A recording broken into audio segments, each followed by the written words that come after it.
नमस्कार दोस्तों। आज एक आपको ऐसी बात बताने जा रहा हूँ जो आपने बहुत कम सुनी होगी। दिल्ली में एक डीसीपी हैं, उनकी पत्नी का देहांत हो गया था कैंसर की वजह से।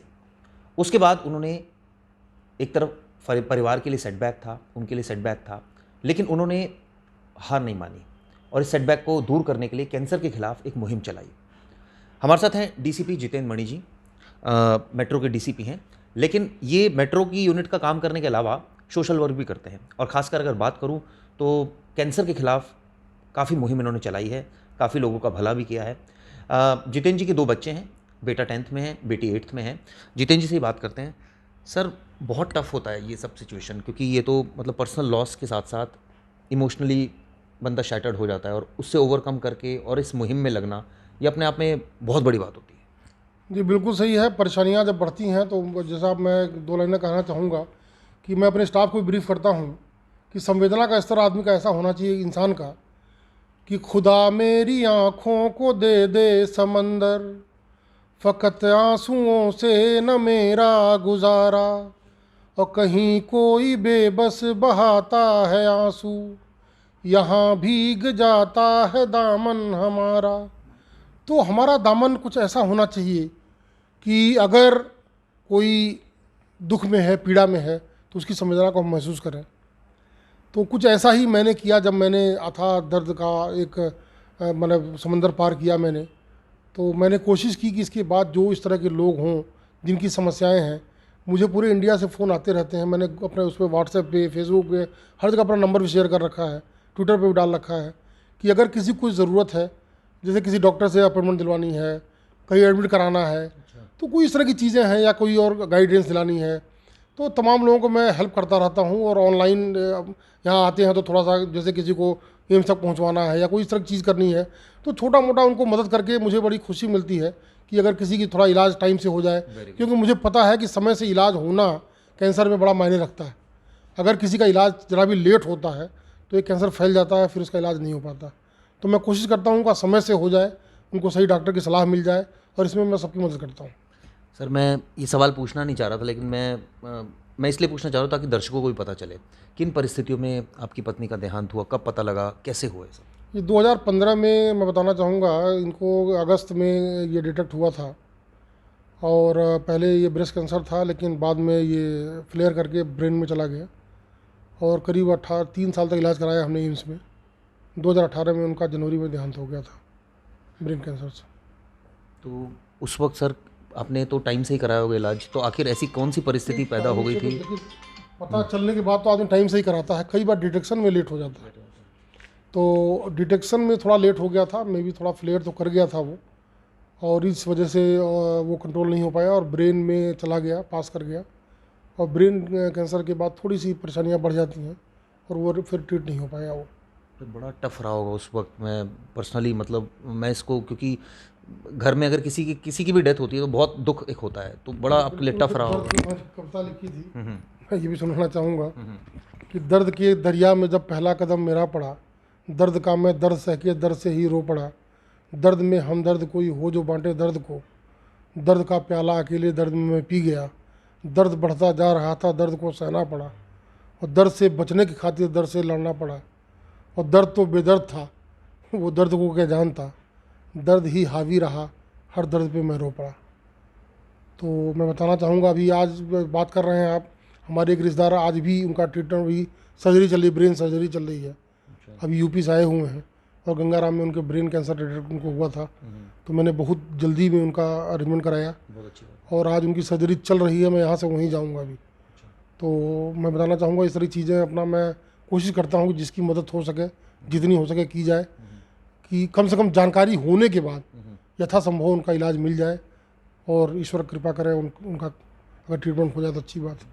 इसके अलावा जैसे आपने बताया कि आप व्हाट्सएप पर अपने हर जगह नंबर जो, इसके अलावा भी कोई और तरीका है आप जो हेल्प करते हैं लोगों की? जैसे कई लोग पर्सनली आपसे आ जाते होंगे मिलने, कई जैसे कि एडवाइस मांगते हैं किस डॉक्टर से कराना है, तो हम जैसे 10-20 डॉक्टर से हम टच में रहते हैं, तो वो एक तरह से उनसे गाइडेंस दिलाते हैं कि भाई इस तरह से उनकी रिपोर्ट मंगा ली, फिर 5 डॉक्टरों को भेज दिया, उनसे कंसल्ट कर लिया कि भाई इस तरह का पोजीशन है, तो ऐसे में कहाँ जाना ठीक होगा, कौन सा पैनल अच्छा होगा, किस हॉस्पिटल में इस फील्ड के डॉक्टर हैं।